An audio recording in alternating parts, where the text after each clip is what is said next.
ৰাজ্যবাসীৰ মূৰত অচিৰেই পৰিব আন এক বোজা। ক্ৰমাগত দাম বৃদ্ধিৰ খবৰৰ মাজতে বৃদ্ধি হ'ব বাছৰ ভাড়া। ৭০% ভাড়া বৃদ্ধিৰ সিদ্ধান্ত সদৌ অসম মটৰ পৰিবহণ সন্থাৰ। ১ জুলাইৰ পৰা বৃদ্ধি পাব বাছৰ ভাড়া।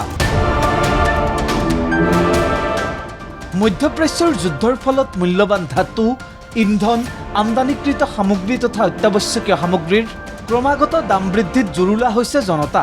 প্ৰতিদিনে সা সামগ্ৰীৰ দাম, সেৱাৰ নিৰিখৰ ঘটিছে ব্যাপক পৰিৱৰ্তন। অনিয়ন্ত্ৰিত দাম বৃদ্ধিয়ে কুঙা কৰি পেলাইছে সাধাৰণ জনতাৰ জীৱন। এইবাৰ অসমৰ জনতাৰ সন্মুখত আন এক প্ৰত্যাহ্বান। ইন্ধনৰ ক্ৰমবৰ্ধমান দাম বৃদ্ধি, দ্ৰব্যমূল্যৰ সূচাংক বৃদ্ধি, বাছৰ দাম বৃদ্ধি, টোল কৰ বৃদ্ধি, ইঞ্জিনৰ আহিলাৰ দাম বৃদ্ধি, চালক হেণ্ডিমেনৰ পাৰিশ্ৰমিক বৃদ্ধি। এই সকলোবোৰৰ বিপৰীতে বাছৰ ভাড়া বৃদ্ধি নোহোৱাত বাছৰ ব্যৱসায়ত ব্যাপক প্ৰভাৱ পৰাৰ বাবে সদৌ অসম মটৰ পৰিবহণ সন্থাই বাছৰ ভাড়া নিৰিখ বৃদ্ধিৰ প্ৰস্তাৱ গ্ৰহণ কৰিছে। ইতিমধ্যে অসম চৰকাৰৰ পৰিবহণ আয়ুক্তলৈ প্ৰেৰণ কৰিছে স্মাৰক পত্ৰ।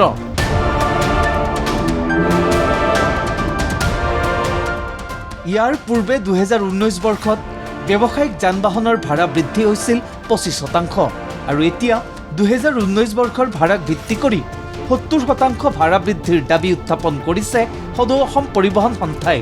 তদুপলক্ষে ১ জুলাইৰ পৰা বাছৰ ভাড়া ৭০% বৃদ্ধিৰ সমান্তৰালকৈ বাছত উঠা আৰু নমাত ন্যূনতম ২০ টকাকৈ লোৱাৰ সিদ্ধান্ত পৰিবহণ সন্থাৰ। দাম বৃদ্ধিৰ প্ৰসংগত বাছ কৰ্মচাৰীয়ে কি ক'লে শুনক।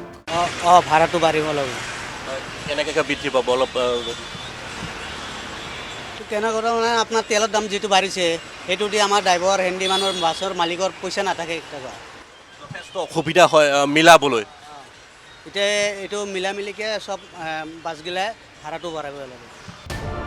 বাছৰ ভাড়া বৃদ্ধিৰ বাবে যাত্ৰীসকলৰ মাজতো সৃষ্টি হৈছে তীব্ৰ প্ৰতিক্ৰিয়াৰ। বঢ়িয়া কৰিছে এই চৰকাৰে, তেতিয়াহ'লে সুন্দৰ।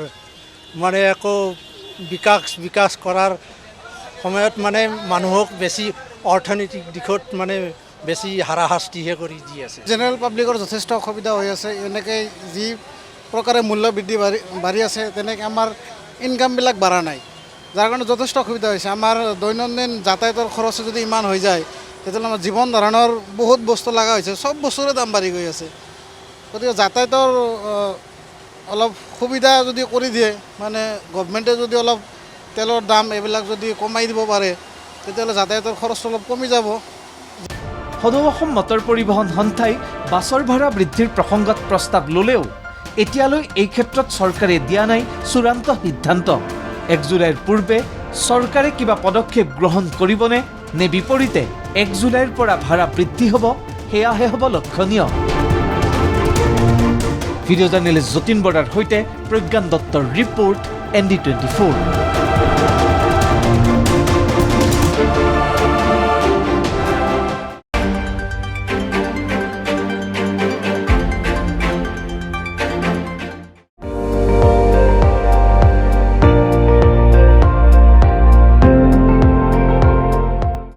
আপুনি চাই আছে ND24, সৰ্বশ্ৰেষ্ঠ নহয়, সৰ্বোত্তমৰ দৌৰা।